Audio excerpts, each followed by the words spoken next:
와우. 안녕하세요. 복싱 매니지먼트 코리아 황현철입니다. 펀치라인 복싱 토크 시즌 2 41회입니다.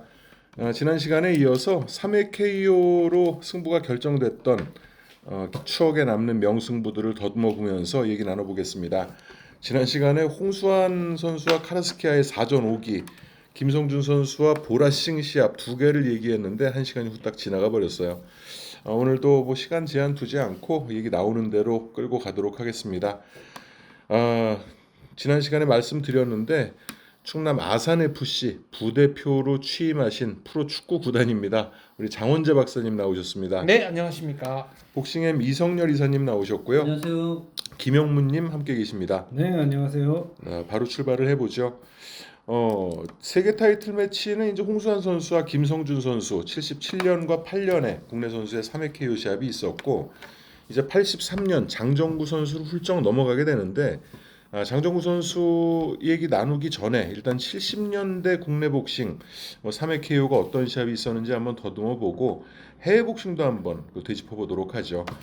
일단 생각나는 거는 79년에 라이트급 4강전이었죠. 그때 김광민, 김태호, 또 오영호, 이이단호 이렇게 4명의 선수가 이제 4강전에서 맞붙게 되는데, 오영호 선수와 이이단호 경기가 3회 KO로 끝났어요. 장 박사님 기억하시죠? 네, 이 경기는 더블 헤더였습니다. 장충체육관이었나 문화체육관이었나요? 요 경기 바로 전 경기가 김광민 선수 대 김태호 선수 경기였고요. 맞습니다. 이제 김태호 선수는 아웃복싱, 김광민 선수는 인파이팅. 그런데 두 선수가 아주 수준 높은 복싱을 했지만 격돌은 없었거든요. 그래서 경기 끝나고 김태호 선수의 그 형님이 링 위에 올라가서 판정 결과에 불복해서 과연 이게 맞는 판정이냐, 안 졌다 소리 지르고 김태호 선수가 이제 형을 다독여서 이제 링 아래로 내려갔고요. 그게 김태호 선수의 라스트 파이팅이었죠. 맞습니다. 그런데 그 경기는 수준 높은 백병전이었습니다. 팬들이 원했던 화끈한 정타가 난무하는 경기는 아니었거든요. 그런데 이제 이 경기는 오영호 선수가 이단호 선수를 뭐랄까요? 어깨로 후려치는 장작패기라고 표현을 해야 될까요? 이단호 선수가 거의 한 바퀴 그렇게 구르듯이 180도 이렇게 회전하듯이 하면서 쓰러졌는데, 이 경기 끝나고 이단호 선수가 굉장히 충격을 받았는지 이제 가출도 하고 은퇴도 했었죠. 그래서 다시 돌아오긴 했지만 그랬다가 다시 돌아왔는데 리매치에서도 2라운드 KO였나요? 1라운드입니다. 1라운드였나요? 리매치가 첫 번째 대결보다는 훨씬 더 좀 큰 데미지를 받고 쓰러졌습니다. 근데 이 경기는 뭐랄까, 이단호 선수가 이렇게 조심스럽게 공세를 취하면 오영호 선수가 좀 투박하게 그거를 맞을 건 맞고 피할 건 피하다가 거의 한 방으로 끝내버리는 듯한 경기였거든요. 맞으면 보통 뒤로 넘어가는데 그 자리에 서서 뱅그르르 돌다시피 넘어간 다운은 참 보기 드문, 지금도 그렇게 보기가 쉽지 않은 다운이었습니다. 사실 그 이단호 선수의 움직임에 대한 길목을 오영호 선수가 지키고 있었던 느낌이 들어요. 그 무시무시하게 휘두르는 훅이 사실 적중률 자체가 그다지 높지는 않고, 또 이단호 선수가 빠르기 때문에 잘 안 맞을 것이다라는 예측도 있었는데 던지는 훅을 거의 맞게 되는, 거의 다 맞았어요. 그렇죠. 그러니까 그런 좀 기이할 정도로 이단호 선수가 저렇게 수비가 좋지 않은가 하는 생각이 들 정도로 정말 많이 맞았습니다. 라이트급 4강전을 기획할 때 이단호 선수의 그 부친인 이 안산호 선생은 빨리 4강전을 하자. 그래서 이 이단호가 우승을 한 뒤에 바로 세계 도전을 시키겠다. 그만큼 자신감이 있었고, 라이트급 4강전 벌어지기 전까지 이단호 선수는 아주 댄디 복서였습니다. 스마트했죠. 네. 그래서 김태호 선수와 이단호는 스마트한 그런 복싱, 또 오영호 선수와 김광민 선수는 투박한 한국형 인파이터. 참 기대를 많이 모았던 경기였는데, 김광민 선수와 김태호 선수의 경기는 요즘 시각에서 보자면 김태호 선수가 이긴 시합일 수도 있지 않을까, 뭐 그런 생각, 개인적으로 그런 생각도 듭니다. 다만 그 경기에서는 막판에 김태호 선수가 이제 화려한 스텝을 밟으면서 김광민 선수의 공세를 피했는데 보기에 따라서는 살짝 등을 보이고 피하는 것 같은 어떻게 보면 숄더롤이죠. 요즘 그렇죠. 말로 치면. 네. 근데 그것 때문에 당시 기준으로는 심판들이 조금 그 선입견을 가지고 판단을 했을 수도 있습니다. 어그레시브는 확실히 김광민 선수가 좋았어요. 하지만 유효타 자체는 그렇게 많지 않았다고 저는 기억이 되거든요. 쌍방간에 그렇게 그렇죠. 유효타가 많은 경기는 아니었죠. 김태우 선수가 싸움을 좀 피했고 들어오면 일단 거리를 두고 좀 외곽으로 빠져나가고 클린치하는 이제 그런 모습이어서 지금의 채점 기준이었다면 아마 유효타 위주로 김태우 선수에게 줄 수도 있지 않았을까 그런 생각도 듭니다. 오영호 대 이단호 선수 같은 경우에는 1라운드, 2라운드는 이단호 선수가 잽과 스트레이트를 몇 개 던지면 오영호 선수가 그걸 맞고 맞추니까 자신 있게 들어오면은 묵직한 기다렸다가 펀치를 치죠. 기다렸다가 한 대 쳐서 움찔해서 또 물러서고 그 다음에 한동안 또 지나다가 진격해 오면 몇 대 연타가 들어가고 오영호 선수가 또 한 대 치면 또 움찔해서 물러서고 1, 2라운드는 이런 게 반복이 되다가 3라운드에서는 그 움찔하고 물러설 때 훅이 계속 연달아 꽂히면서 경기가 그대로 끝나버렸습니다. 한 번 다운되고 일어난 다음에 또 넘어졌던가요? 그런 걸로 기억이 네. 돼요. 그러니까 이단호 선수가 1, 2라운드를 하고 나서 작전을 좀 바꿨어야 되지 않을까 싶은데 오영호 선수가 그런 맥을 잘 짚었다고 봐야죠. 그래서 어쨌든 라이트급 4강전 그때 세간의 관심을 모았는데 사실 결승전이 끝나고 나서는 기대에 훨씬 미치지 못했다는 평가가 좀 많았습니다. 김광민 선수 대 오영호 선수의 경기는 뭐랄까요? 수준 높은 범전. 그러니까 서로 장점을 아니까 오영호 선수의 강펀치가 장렬하지도 못했고 그렇다고 김광민 선수가 터프하게 밀고 들어가지도 못했고 그래도 그 경기는 김광민 선수가 이긴 경기는 맞다고 봅니다. 물론 1, 2, 3차전 모두 김광민 선수가 근소하게 우위를 지켰다고 생각이 됩니다. 이렇게 3회 KO로 끝났고 그리고 79년 7월이었죠. 그때 김정철 선수와 백종우 선수의 시합이 있었는데 이 시합이 참 관심이 많았어요. 사실 백종우 선수는 이때 한국 주니어 패더급 챔피언 시절이었고 김정철 선수는 이제 프로에 넘어와서 그 하드 펀치를 자랑하던 아마추어 경력이 꽤 화려했죠. 대단했죠. 하지만 프로 데뷔하고 2번을 KO승을 하고 3전째 김영식 선수에게 판정패를 하죠. 하지만 다시 이제 KO 행진을 시작할 때의 백종우 선수를 만났는데 어쨌든 한국 챔피언이었던 백종우 선수가 3라운드에서 맥없이 무너졌습니다. 이거 기억나십니까? 네, 이 경기가 화제가 됐던 것은 어찌된 연유인지 백종우 선수가 느닷없이 WBA 패더급 10위에 랭크가 됩니다. 주니어 패더급. 주니어 패더급 네. 10위. 그러니까 이때는 한국 챔피언이 세계 랭커로 인정받던 시대예요. 그런데 그 세계 랭킹 진입이 조금 의아했던 것이 세계 랭커와 싸워서 랭킹을 인수받은 것도 아니고 동양 챔피언이 된 것도 아니고 그냥 경기 필름을 보고 WBA가 10위에 랭크를 시킨 겁니다. 그때 백종우 선수 매니지먼트가 그렇게 국제적으로 뭐 이름 그렇지 났던 것도 않았거든요. 아니거든요. 그래서 이 경기가 갑자기 세계 랭킹전이 된 거예요. 그래서 김정철 선수는 백종우 선수를 꺾고 세르지오 팔마에게 도전하겠다. 이미 팔마 쪽과도 상당 부분 얘기가 진척이 되고 있다라고 발표를 해버립니다. 그러니까 갑자기 이 경기가 이제 주목을 받았는데 경기는 뭐 타격전 끝에 김정철 선수의 펀치가 좀 더 날카롭고 묵직했다 그럴까요? 생각보다는 좀 쉽게 끝났습니다. 백종우 선수가 승부를 걸어오면서 제대로 걸리죠.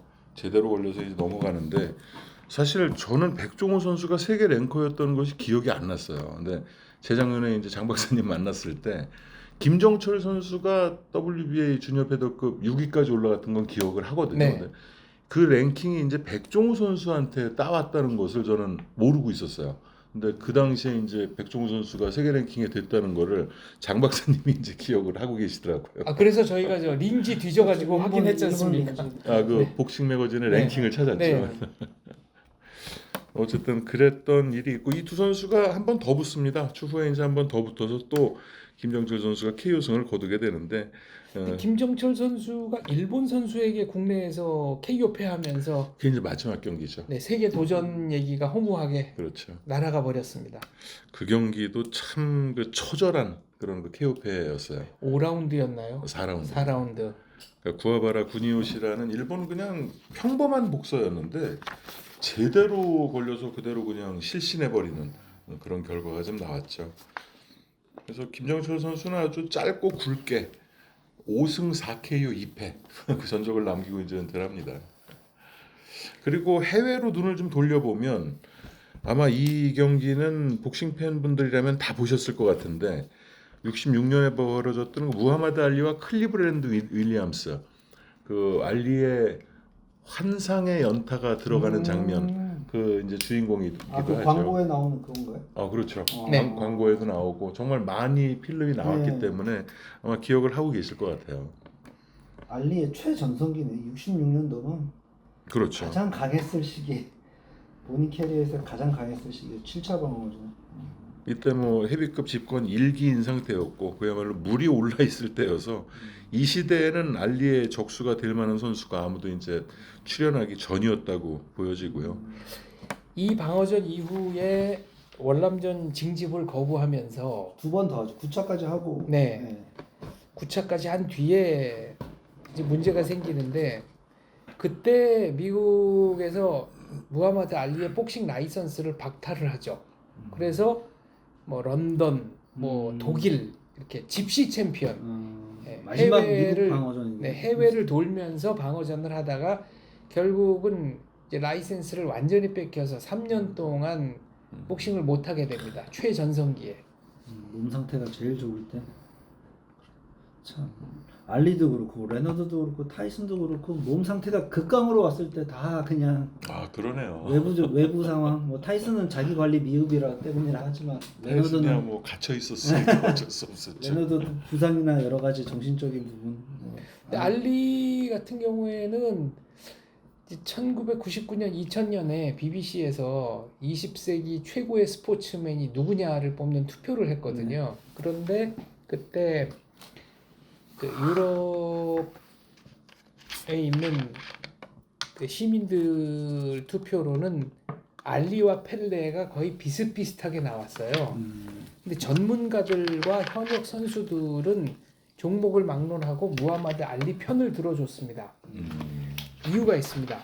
펠레가 그렇게 높은 지지를 받은 것은 18살 때 그 1958년 스웨덴 월드컵 우승, 그다음에 70년 멕시코 월드컵 우승까지 10년이 넘는 기간을 세계 정상에 머물렀다였는데 알리가 왜 압도적인 1위를 전문가로부터 받았느냐? 타의에 의해서 최전성기 3년을 쉬고 그리고 나서 롤백한 것은 이거는 스포츠 종사자들의 기준으로는 있을 수 없는 일이다. 그러니까 부상이라든가 어쩔 수 없는 요인으로 쉬었다면 그거는 본인이 납득을 한다는 거죠. 그런데 이거는 그렇지 않은 경우여서 꺾이지 않고 올라왔다는 사실 자체가 경이적이라는 평가를 많이 했습니다. 이성열 이사님은 알리에 대한 기억이 어떠신가요? 알리에 대한 기억은 60년대에는 별로 없어서 저도 마찬가지. 뭐 기억이 나진 않네요. 이때 뭐 저도 태어나기 전이라 저도 태어나기 전이고 이거는 나중에 이제 필름으로 본 거죠. 자, 그리고 70년대로 한번 넘어와 보겠습니다. 그러니까 3라운드 KO가 많은 것 같으면서도 라운드별로 쪼개 보니까 기억에 남는 시합이 또 그다지 많지는 않아요. 그러니까 저는 그 78년도였는데 홍수환 선수 4전 5기가 77년 11월에 있었고 그때 이제 WBC의 슈퍼벤텀급 주니어 패더급 챔피언이 윌프레도 고메스였죠. 염동균 선수에게 가져가서 그 고메스가 1차 방어전을 마치고 일본으로 2차 방어전을 하러 옵니다. 그때 이제 로얄 고바야시를 도전자로 맞아서 후쿠오카에서의 경기가 벌어졌는데 그때도 3라운드 KO승을 거두죠. 이 경기는 아마 다 보셨을 것 같습니다. 이 시합도 많이 저희가 그 시간에 많이 거론했던 것 같은데 고메스의 박 주먹에 고바야시가 거의 실신? 실신했었나요? 거의 실신에 가까운. 실신이죠. 그러니까 네. 레프트 한 방으로 그냥 그대로 그대로. 온몸에 힘이 쭉 풀린 채 이제 늘어져 버리는데 뭐 못 일어나는 상황이죠. 근데 간신히 이제 일어나는 거를 그 해리 깁스 주심이 계속 그 시합을 붙여가지고 아르게요전 때보다 더 감전이 됐네요. 그럼. 그렇죠. 그러니까 아르게오 때 보디블로우를 맞고 이 저 고바야시가 KO가 됐기 때문에 그 KO 되기 직전에 보디 공격을 여러 차례 이제 고바야시가 할 때 그때 고메스가 할 때 고바야시의 가드가 내려오거든요. 그 순간에 이제 레프트가 안면으로 올라가면서 제대로 적중을 합니다. 이 네일의 복싱이라는 그 복싱 잡지 여기도 꽂혀 있는 걸 사무실에도 제가 봤는데 이 고바야시 제가 앞부분만 제가 일문학 전공한 친구한테 번역 부탁해서 요 로얄 고바야시 인터뷰본을 봤는데 주먹은 아르게오가 훨씬 셌고 고메스는 타이밍이 정말 기가 막혔다 이렇게 평가를 했더라고요. 펀치력은 아르게오가 거의 독보적으로 자기 셌다라고 얘기를 할 정도로. 근데 저는 고메스를 생각했을 때 알리 얘기도 했지만 고메스 역시 산체스한테 무참하게 패해서 그 뒤로 은퇴를 해도 이상하지 않을 상황에서 좀 일정의 공백기를 갖고 다시 롤백해서 다시 챔피언 해서 되니까요. 네 차례 KO 방어하고 기어이 패더급을 그렇게 네, 판정이 체급을 올려서. 올려서 되는 거 보고 이 사람도 이 멘탈 보통이 넘는 사람이구나라는 걸 저도 느끼기 때문에 고메스의 그런 정신력은 좀 인정해줘야 될 것 같아요. 경기에 좀 경기 내용 스타일도 좋잖아요, 되게. 고메즈가 백스텝 하는 경우는 거의 못 본 것 같은데. 현대 복싱으로 봐도 되게 세련된 권투를 했어요. 그냥 마구잡이로 부시는 권투를 한 게 아니 아니라. 그것도 그렇지만은 이 선수가 뭐 아웃복싱을 한다거나 백스텝을 받는 경우는 별로 못 본 것 같아요. 고메스가 그 디펜스가 굉장히 좋습니다. 이 경기를 보면 그러니까 화끈한 난타전을 즐겨 하고 때로는 이제 본인이 출혈을 감수하고 달려드는데 그러기 전에는 이 눈도 좋고 디펜스가 굉장히 좋아서 상대 그 유명우 선수처럼 그 흘려 맞는 부분이 맞아요. 그러니까 정타를 잘 맞질 않아요.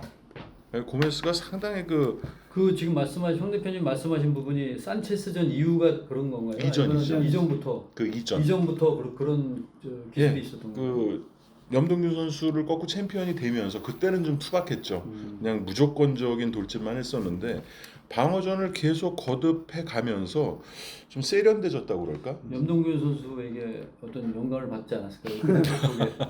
염동균 선수에게 1라운드에 맞은 펀치가 아마 고메즈가 가대 중에 그렇죠. 가대. 생애 최초로 맞은 정타였다라고 했고 그게 아마 생애 첫 다운일 거예요. 맞아요. 그리고 경기 끝나고 나서 좋은 의미에서의 미친 듯한 스타일의 챔피언이었는데 그 스타일은 아주 낯선 스타일이었고 그 스타일에 내가 상당히 고전했다.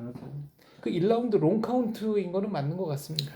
그러니까 뭐 정말 많은 롱 카운트까지는 아니었고 약간 길긴 했는데 주심의 재량권 안에 들어가는 범주가 아니었나 싶기도 해. 뭐 어떤 분들은 15초를 얘기하던데요. 15초까지 가지 않았을 거예요. 아니 근데 이 보면 염동균 선수가 빨리 중립권으로 갔어야 되는데 빨리 안 가. 그러니까 심판이 가라고 하는 그 사이의 시간도 포함을 시켰던 것 같아요. 그 10몇 초 주장하시는 분들은. 그거는 카운트에서 당연히 뺄 수 있습니다. 네. 그게 주심의 재량이죠. 근데 그것까지 하면 뭐 홍수환 씨도 되게 롱 카운트라고 했고 본인이 근데 좀 홍수환 선생의 말씀처럼 그렇게 그 롱카운트 때문에 뭐 경기가 뒤집어졌다라는 그거는 좀 동의하기가 아닌 것 같고. 그 충분히 고메즈의 다리가 7, 8초까지 풀려 있었지만은 8초, 9초부터 다시 또 살아나서 정신 멀쩡했기 때문에 염동균 선수가 또 파이트에서 거기서 들어올 수도 없는 상황이고 워낙 주먹이 세다 보니까 그거는 좀 아닌 것 같아요. 그 시합이 그런. 고메스가 일본에 원정 갈 때만 해도 일본에서는 가능성이 고바야시의 그 승산을 높게 봤어요. 그러니까 고메스가 뭐 데뷔전 무승부 빼고 전케 우승이기는 했는데 그래도 아직 나이가 어린 신출내기 챔피언이고 또한 그 펀치력 면에 있어서는 로얄 고바야시도 동양권에서는 그야말로 그 하드 펀처였기 때문에 일본에서는 또 아르게오랑은 다르게 이제 한 체급을 내린 상황이고 그래서 챔피언에 충분히 오를 수 있다고 그 평가를 했지만 안 됐죠.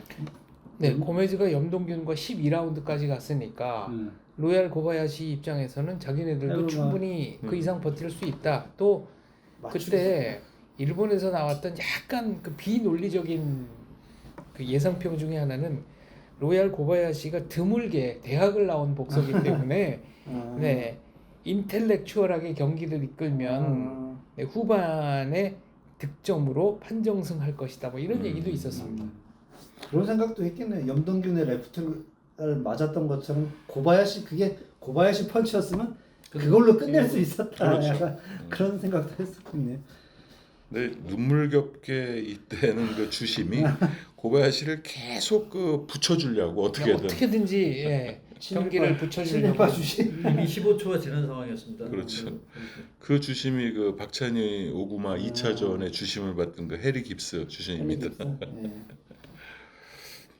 그리고 70년대는 79년에 이제 카를로스 사라테가 윌프레도 고메스에게 78년에 KO 되고 난 이후에 이제 멘사 팔롱고를 맞아서 그 3라운드 KO승을 거두고 WBC 벤턴급 9차 방어에 성공을 하죠. 그래서 어느 나라예요? 멘사 팔롱군?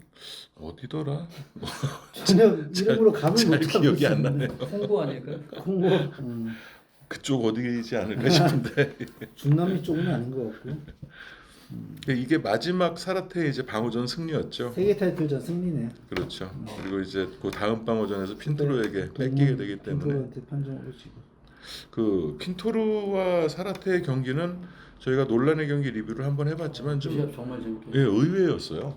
그러니까 그 당시에 AP 통신이 147대 134 이렇게 이제 사라테의 우세를 채점을 해서 완전히 편파 판정인 것으로 생각을 했었는데 경기를 실질적으로 보다 보니까 AP 통신에서 누가 이 채점을 했는지 근데 뭐 사라테가 잽 싸움에서 이미 지고 들어가더라고요. 키가 작고 리치도 짧은 핀토르가 먼저 맞추던데 거기서. 근데 그때는 저기 사라테가 이미 한번 고메즈에게 KO로도 졌었고 그다음에 약간 좀 꺾이던 시기가 아니었나요? 핀토르가 스파링 파트너 핀토르- 출신 아닌가? 맞아. 사라테. 그러니까 좀 얕잡아 내려다본 그런 서로- 것도 서로를 있겠죠. 잘 알았겠죠. 그리고 다운이 한번 또 사라테가 뺏었기 때문에 그러니까 지금처럼 뭐 인터넷 시대에 이제 다 볼 수 있다면 그런 그 소문은 안 났을 텐데 이때는 기자의 말을 좀 맹신할 수밖에 없었거든요. 잡지를 보거나. 뭐 그랬습니다. 그러면서 이제 80년대로 넘어오게 되고 80년대는 그 일단 이제 뭐 여러 차례 말씀을 드렸지만 세계 복싱계가 완전히 황금기로 접어드는 그 시대죠. 초황금기로 좀. 맞습니다. 79년 11월에 레너드가 이제 베니테스를 꺾고 챔피언이 되고 80년 2월에는 산체스가 데니 로페스를 꺾고 이제 챔피언이 되고 또 80년에 8월이죠. 아론 프라이어와 토마스 헌즈가 같은 날 다른 장소에서 각각 챔피언이 되면서 그야말로 슈퍼 챔피언의 시대가 열리게 되는데 그 80년에 대미를 장식하는 것이 이제 마빈 해글러죠. 79년 11월에 레너드가 베니테스에게 15라운드 그렇죠 KO승을 거둘 때 더블 매치로 벌어졌던 경기가 그 비토 안투페르모와 마빈 해글러의 경기였는데 그 경기에서 무승부로 해글러가 챔피언이 되질 못합니다. 그 사이에 앨런 민터가 비토 안투페르모에게 타이틀을 빼앗아가고 그 앨런 민터에게 해글러가 도전을 하게 되죠. 영국으로 건너가서 런던에서 이 경기를 펼치는데 부상에 의한 TKO이긴 하지만 정말 3라운드 내내 해글러가 괴력을 발휘를 했어요. 처음부터 끝까지 일방적으로 두들겨 맞습니다. 그렇죠. 이 경기 장소는 제가 기억하기로는 이제 로얄 알버트 홀이라 그래서 아주 유서 깊은 공연장, 뭐 발레 공연도 하고 뭐 복싱도 많이 했습니다. 네, 복싱도 많이 하고 거의 뭐 메디슨 스퀘어 가든 같은 그 정도 명성이 있던 곳인데 그런데 3라운드에 완전히 승부가 갈리고 나니까 그 유순한 영국 관중이 뭐 얼음 완전 링으로 뭐 굉장히 많은 물건들을 집어 던져요. 그래서 선수들이 코너로 피해 가지고 뭐랄까요, 이렇게 세컨들이 뭐 수건도 좀 이렇게 덮어주고 손으로 맞고 선수를 보호하는 그런 일이 있었는데 경기 끝나고 아주 오랜 시간 동안, 꽤 오랜 시간 동안 관중 소요가 있었습니다. 한국에서는 이제 관중 소요라고 하면은 신문 기록에 찾아보니까 그 김기수 선수와 강세철 선수의 2차전 7라운드 끝나고 강세철 선수가 코너에서 안 나오니까 관중들이 막 뭐 방석도 집어 던지고 뭐 그래서 강세철 선수가 당시 동거 중이던 영화배우 도금봉 양과 함께 얼른 라커룸으로 피신했다 뭐 이런 신문 기사도 있어요. 근데 그거는 이제 제가 태어나기 전 일이니까 본 적은 없고 제가 눈으로 확인했던 그 소요는 박찬희 선수와 오쿠마 쇼지의 1차전 그때 이제 오쿠마 쇼지 선수가 키드니 블로도 치고 뭐 하니까 중간에 한번 관중들이 링 위로 뭐를 던져서 9라운드 KO 되기 전입니다. 몇 라운드였는지는 잘 기억이 나지 않는데 그래서 양 선수가 얼른 각자 코너로 돌아가서 일종의 그 세컨들의 몸의 호위를 받고 소요가 진정되기를 기다렸다가 다시 이제 복수를 했죠. 그리고 그 부산에서 비 오는 날 염동균 염동균. 리아스코전 네, 리아스코전. 관중들이 내려간 주심을 다시 링 위로 올리잖아요. 네. 아 그건 경기 중간은 아니었네요. 경기 네. 끝나고 나서죠. 네, 그래서 그때 그 주심이 WBC에다가 생명의 위협을 느껴서 그렇게 판정했다고 자필 편지를 쓰고 했죠. 홍수환 사무라이 2차전 때도 사실 관중들이 좀 시끌시끌했다고 들었어요. 그래서 그것도 있었네요. 그때는 홍수환 선수 형님이 구속됐습니다. 때렸다고. 맞습니다. 네. 홍수환 카르도나 저는 어땠나요? 그때는 소요라기보다는 홍수환 그 관중들이 정말 실망을 했는데 야유. 그렇죠. 그 카르도나전 이전에 홍수환 선수가 스캔들이 좀 일어났잖아요. 그러면서 그 좋던 이미지가 완전히 그 밉상으로 좀 변해가는 과정에서 관중들뿐이 아니라 이제 전 국민의 지탄을 좀 받던 때였죠. 근데 경기력까지 이제 그러다 보니까 그때는 뭐 소요라기보다는 일방적인 비난이 좀 많았던 기억이 납니다. 그때 홍챔프 그 다음에 2년 징계를 받았나요? 2년 동안 징계를 2년 받았나요? 홍수환 선수가 네. 2년 징계를 받았어요. 그 라이센스 시합 지고 바- 아니 그 시합 지고 한 게 아니라 그 시합 지고 나서 시합 때문이 아니라 가정 폭력 때문에 네. 예, 그 폭행 네. 사건 그게 때문에 겹쳐서 그런 게 아니고 겹친 게 시합이랑은 상관이 없습니다. 몇 달 뒤였어요. 시합 지고 나서 몇 달 뒤에 가정 불화 때문에 그 선수 자격 바탈당하면 왜 그것 때문에 그런 거예요. 이빨 사건 그러니까 사회의 물의를 빚었잖아요. 이빨 사건 때문에 주먹을 휘둘렀다 이거서 이 약한 근데- 여자한테 이 얘기 이건 편집해야 되겠네. 아니 어쨌든 거기 치아 사건이 굉장히 유명했었어요. 여가수 치아 사건. 그 지금 살고 계신 아내 되신 그분이잖아요. 그렇죠. 이제 홍수환 선수 얘기에 따르면 얘기를 사실은 지금 살고 계신 그 가수분 네. 그 오키 선생님과 사실혼 관계였다. 그렇죠. 그 전에도 가사하라와의 있었다고. 방어전 때도 네, 그래서 그것이 자기의 경기력과는 연관이 없다고 생각한다. 근데 그 카르도나와의 경기를 앞두고는 뭐 체육관이나 집이나 이 전화를 해가지고 제발 좀 지라고 악담을 하는 사람들이 많았대요. 아니 그게 매니저권 그 시합의 주최권이 누가 있냐에 대해서 혼선이 좀 있지 않았나요? 최근호 씨냐 아니면 다른 일본 쪽에 있냐 뭐 이런 걸로 좀 되게 혼선이 많았다고 그러던데. 혼선이 많았죠. 옵션을 누가 행사하느냐 누가 뭐 행사하느냐. 등등등. 일본 측에 있었죠 공식적으로는. 공식적으로는 일본 측에 있었던 걸로 알고 있어요. 그런데 그럼 이제 많은 분들이 아니 전화번호를 어떻게 알고 일반인들이 전화를 하느냐 이렇게 생각하실 텐데 그때는 전화번호부 책이 있어가지고 맞아요. 사람 이름 주소 전화번호가 이게 다 그냥 공개 자료로 근데요, 책으로 네 돌아다닐 때예요. 지금으로서는 상상할 수 없는 개인정보. 월간지였나요? 아니 영어로는 전화번호. 옐로 페이지라 그래가지고 그거를 1년에 한 번씩 1년에 한 번씩 전화국에 가서 네, 그 있었어요. 전화 영수증을 낸 거를 주면 그 네. 책을 줘요. 그럼 그걸 갖고 오는 거죠. 그럼 거기 뭐 기억 그러면은 그런데 제 기억으로는 그 책을 보고 분명히 전화를 걸었는데 네. 그 사람이 아니었던 경우가 꽤 많았어요. 동명이인들이 많으니까요. 지금도 제가 기억하는 게 제일 앞머리에 나왔던 분이 서울시내 전화번호는 갑손이라는 분인데 이분이 가불무역인가 유명한 기업인이셨어요.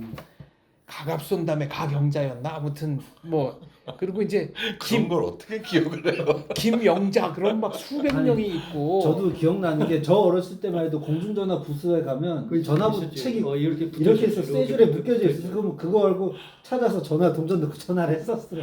이 전화번호 부채 기억하시는 분은 최소 40대 이상입니다. 무조건 40대 중반이야. 그러니까 무슨 체육관 그러면은 그건 다 오픈된 전화번호였거든요. 그러니까 그런 데로 전화해서 제발 좀 지라고 악담을 했다는 거예요. 그런데 이제 그 홍수환 챔프가 링에 올라가니까 그래도 관중들이 와 하고 박수를 쳐줘서 그때 든 첫 마음이 내가 왜 콜롬비아를 못 갔나. 차라리 갔으면 원 없이 한번 부딪힐 텐데. 참 복잡했네요. 이게 그 매니지먼트 비즈니스 환경에 비해서 홍수환 씨가 너무 커버렸네요. 그러니까 그런 그 체계가 안 잡혀 있을 때여서 그래요. 지금 김용문님이 말씀하신 것처럼 그 당시에 그 슈퍼스타를 감당할 수 있는 구조가 안 돼 있었어요. 시스템이 전혀 없었고 뭐 옵션이나 주체권에 대한 인식 그런 것도 너무 낮았고. 그러니까 지금 일본 복싱의 이노우에 나오에라는 선수가 그 벤턴급 4대 기구를 통합하고 이제 4체급을 석권을 해서 12월 달에 슈퍼벤턴급도 4대 기구 통합전을 앞두고 있어요.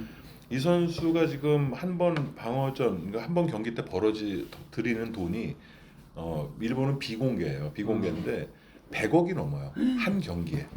근데 그런 이유가 기존의 일본 복싱의 시스템 가지고도 아마 그 정도는 감수할 수 있을 텐데 한 뭐 100억 미만까지는 감수할 거예요. 근데 그 이상의 흥행이 가능한 이유가 지금 NTT 도코모라는 대기업이 이노우에 그 스폰서를 하고 있습니다. 그러니까 그 대기업 내 이노우에를 전담하는 팀이 만들어졌어요. 그러니까 대기업에서 이걸 관할하다 보니까 감당이 되거든요. 근데 만일 국내에 지금 이노우에 같은 선수가 있다고 그래도 이 비즈니스를 뭐 이제 정부에서 프로스포츠에 뭐 손을 대기는 어렵기 때문에 삼성이나 뭐 SK나 현대 같은 대기업에서 만일 그 선수를 그 아울러서 해준다면 뭐 감당이 되겠죠. 그러니까 그 당시에도 홍수환 선수에 대한 그 비즈니스를 아마 어떤 대기업 차원에서 그 움직여서 했다면은 가능했을 수도 있을 거예요. 근데 그래서 담기가 어려웠죠 그때는. 근데 복싱은 예전에 왜 우리 가요계 서태지가 본인이 매니지먼트권을 없애버리고 자기 소속을 자기가 본인 회사를 설립해서 그런 식으로 복싱 쪽에서는 그건 할 수가 없나요? 할 수도 있죠. 충분히 가능한 일인데 지금 외국 선수들은 거의 이렇게 합니다. 협회에서 시합 증명서를만 받고 나머지 부분을 자기 본인과 본인 하잖아요. 식구들하고 해서 할 수 있어요. 그런 식으로 얼마든지 할 수 골든보이 있어요. 프로모션 뭐 다 레너드도 처음에 데뷔할 땐 자기 그 슈거레드 코퍼레이션으로 했다고. 지금 웬만한 챔피언들 데빈 같은 경우도 자기 시합할 때 그러니까 단독 개최는 그때 아니지만 당시 우리나라 공동으로 다 해요. 우리 홍수환 선수 같은 경우는 그 시기가 그런 걸 할 수. 그러니까 굉장히 선구자죠. 그러니까 본인이 그 자기 돈을 들여서 자기 시합을 주최한 거잖아요. 그러니까 굉장히 선진적인 방식이었고 환영받을 만한 일인데 그게 본인이 져버림으로써 이제 쑥대밭이 됐잖아요. 근데 이겼어도 이쪽에서는 또 싫어했을 것 같은데요. 이 협회 쪽에서는. 그럴 수도 있겠죠. 이걸 넘어서니까. 그러니까 이기든 지든 그게 이제 이렇게 감당이 되는 수준이어야 되는데 생각은 올바랐지만 기존 틀에서는 안 되는 거예요. 시기를 너무 앞서. 그렇죠. 서로가 내가 매니저라고 주장을 하고 나도 소유권을 주장을 하고 있는데 사실상 홍 선수한테 해준 거는 별로 없는 상황에서 이제 빌붙는 사람들이 많아지게 된 거죠. 그러니까 홍수환 선수가 어떻게 보면 그런 면에서는 좀 피해자일 수도 있습니다. 그래서 우리가 이제 진지하게 한국 복싱 부흥을 위해서 고민을 해봐야 되는 지점이 있는데 복싱은 결국 수공업적인 생산 방법을 벗어날 수가 없어요. 결국 사람이 해야 되는 거고. 그렇죠. 그런데 판매 방식의 혁신을 통해서 얼마든지 새로운 세계로 나갈 수가 있습니다. 그런데 이 판매 방식의 혁신에 대해서 얼마나 고민을 하는지는 좀 의문이에요. 아니 황 대표님이 열심히 하고 계십니다.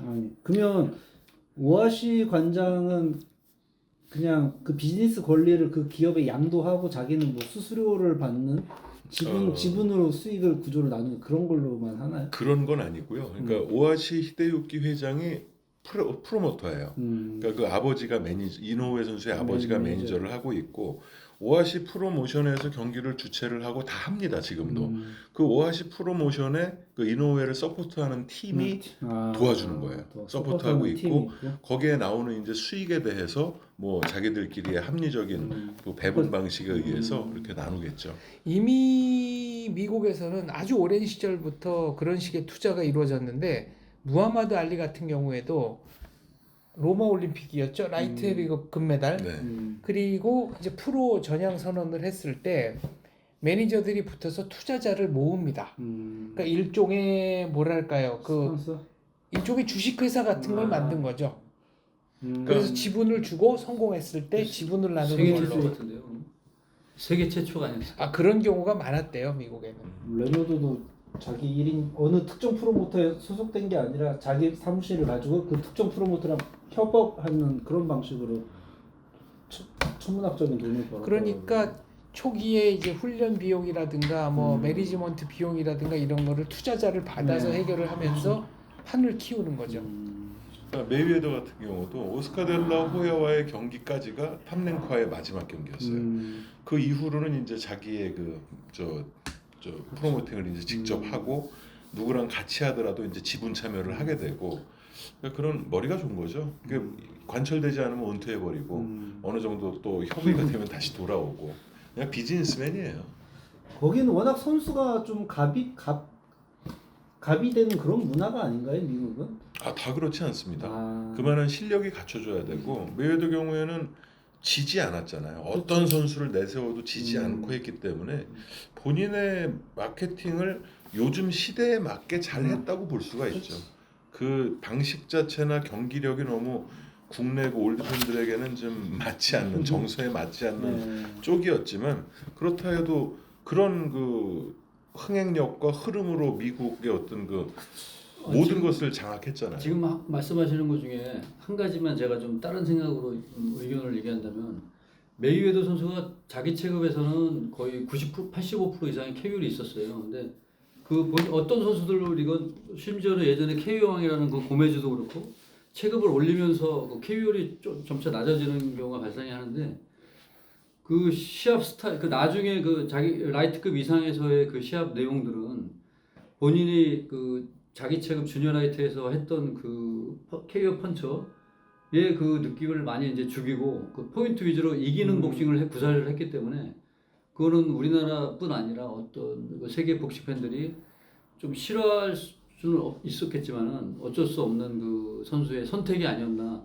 그렇지 않고서 KO를 노렸다면 아마 거꾸로 많이 KO로 졌을 수 있는 그렇죠. 그런 확률이 있었기 때문에 그건 어쩔 수 없다고 생각해요. 결정적으로 메이웨더가 미국 선수였다는 게 나는 엄청 그것도 큰 힘이었겠죠. 중남미 선수가 그런 식으로 경기를 했다면 그 옛날에 쿠바 선수 있었죠. 리곤 카사마요. 리곤 그 친구처럼 그 선수 세곤도나 방송국에서 먼저 잘라버렸을 수도 있지 않았을까라는 생각도 좀 해보고.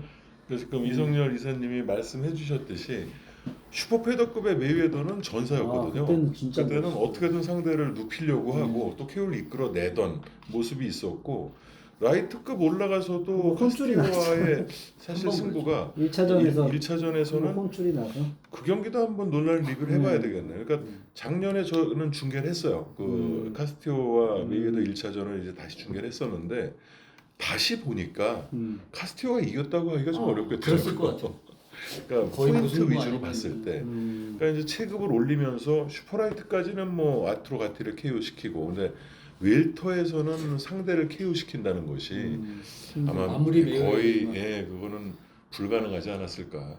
뭐 해튼이나 좀 아래 체급에서 올라왔거나 스타일이 상성상 자기랑 맞는 선수한테는 치고 들어오는 선수 같은 경우 아투로 가티는 너무 자기랑 맞는 해주기 편한 스타일이었고 해튼도 마찬가지고 근데 그 나머지 부분에 있어서는 계속 판정을 골격 그럴 수밖에 없는 게 골격이 틀리다 보면 결정적으로 비슷한 스타일의 순발력과 빠른 스피드를 바탕으로 한 주다한테 초반 한 4라운드까지는 굉장히 고전했잖아요. 스피드 싸움이었기 때문에 어쩔 수 없었던 거죠. 그랬던 것처럼 자기 자신을 냉정하게 잘 보고 그 체급에 오를 때마다 스타일을 많이 변화를 준 게 좀 주요했던 것 같고 그래서 그게 욕먹을 좀 아니었지 않았나. 자기 관리 지금 생각해보면. 측면에서는 이제 팬들 입장에서는 얄밉죠. 근데 복싱 팬들도 욕하는 건 자유예요. 욕하는 건 잘. 그러면 저 스타일은 아니다 싶으면 욕할 수 있는 거고 팬의 입장은 올드 팬 입장에서는 왜 저런 경기력으로 레너드나 다른 선수랑 동급 취급을 받냐? 그렇죠. 그게 못마땅한 거지 그냥. 또한 메이웨더의 복싱을 경외스럽게 보는 젊은 팬들이 많아요. 많아. 물론 많이 흉내낸 유튜브 보면 흉내내는 사람 많잖아요. 선수들도 그렇죠. 그렇고. 일단 안 맞으니까요. 그 회피. 네. 예. 그러면서 상대를 이긴다는 것. 그리고 또 엄청난 돈을 번다는 거 그렇죠. 그래서 그게 요즘 젊은 친구들한테는 굉장히 많이 어필을 하는 것 같아요. 그래도 저는 메이웨더가 1회 전부터 적극적으로 공세에 나선 경기를 본 적도 있고요. 그 일본 격투기 선수와의 그 미스매치 마스카와 텐신. 텐신도 나름 그 바닥에서 천재 소리 듣는. 근데 왜 그건 그렇게 미스매치가 된 거죠? 그거는 체격 차이예요. 나스카와 텐신은 슈퍼벤텀급 정도밖에 안 되는 친구거든요. 근데 메이웨더는 그때 주니어 미들 체중 70kg로 그때 올라갔었고 그 복싱을 또 나스카와 텐신은 정말 격투기 천재입니다. 그 전승이에요. 전승 상태에서 복싱으로 지금 프로 데뷔를 전환했죠. 했어요. 지금 2전 2승을 거두고 있는데 데뷔전에서 1억을 받았어요. 이 친구 10억이군요. 1억엔이니까. 미국이 권투 데뷔했어요. 네. 완전히 전향을 했어요. 유튜브에서 보면 나와요. 그거. 되게 잘해요. 그러니까 국내에서도 중계했어요. 그냥 동양 챔피언급은 아니지 않을까요? 동행 챔피언 이상급으로 보고 있어요. 이상급. 지금 그러니까 약간 거품이 들어가긴 했는데 실력 자체 그러니까 일본 챔피언까지밖에 못할 것 같습니다. 일본 챔피언은 넘어섰다고 보여지고요. 거기까지가. 저는 요번에 은간우 대 퓨리 경기를 보고 전 못 봤습니다. 은간우가 잘하죠. 전혀 안 보셨습니까? 네, 그냥 기사만 보고 너무 네. 실망해가지고 저는 유튜브 하이라이트도 안 보셨습니까? 아직 못 봤어요. 은간우가 센스가 있더라고요. 센스가 있죠. 3라운드에 다운시키고 그것도 오른손으로 들어오는 거 카운터로 그렇죠. 받아쳐. 그러고 나서 퓨리가 기술을 이용해서 완전히 이제 뱅뱅 돌면서 그 전까지만 해도 되게 내려다보면서 네. 약간 표정에서 여유가 많으셨는데 한번 다운다고 표정이 한번 바뀌더니 저는 은간우가 진 것 같진 않은데. 근데 그거는 그 얘기들 많이 하더라고요. 네. 어쩔 수 없이 퓨리를 눈물을 흘리고 퓨리 손으로 올릴 수밖에 없지 않았을까. 복싱 시합이니까 아무래도. 이건 단 한 경기고 퓨리도 지금 1년 만에 링에 올라온 상태였고 정상이 아닌 상태였고 퓨리 올 그다음에 연말에 시합 차라리 있다 그러지 않았나요? 아무튼. 우식하고 뭐 그런 얘기가 있는데 차라리 이 은간우가 이 우식 같은 지금 현재 그 절정 약간의 절정에 있고 정상 컨디션에 있는 선수하고 많이 붙었으면 해요. 그러면은 복싱의 위상이 그렇게 떨어지지 않았잖아. 난 은간우가 복싱으로 전향할 것 같은데요. 해도 예, 우식 같은 왜냐하면 선수 만나면 100% KO로 진다고 돈 맛을 봤잖아. 돈, 1,000만 달러를 받았는데. 그리고 타이슨 퓨리라는 거목한테 자기의 능력을 입증해 보였기 때문에 이제 저는 복서의 길을 그거 걸어야죠. 보고 디온테이 와일더 같은 약간 그런 와일더나 우식한테는 큰일 나죠. 아니 디온테이 와일더 같이 좀 그런 스타일 정면으로 들어오는 스타일이랑 은간우랑 붙으면 정말 재밌을 것 같아. 은간우가 지더라도 제대로 한번 은간우가 안 돼. 이력적인 모습 보여줄 것 같아. 은간우가 근데 이번 나이가 시합은 너무 많은 게 어떤 힘들어. 조금 그 정상적이지 않은 시합이었던 것 같아요. 뭐 퓨리가 연습을 안 했거나.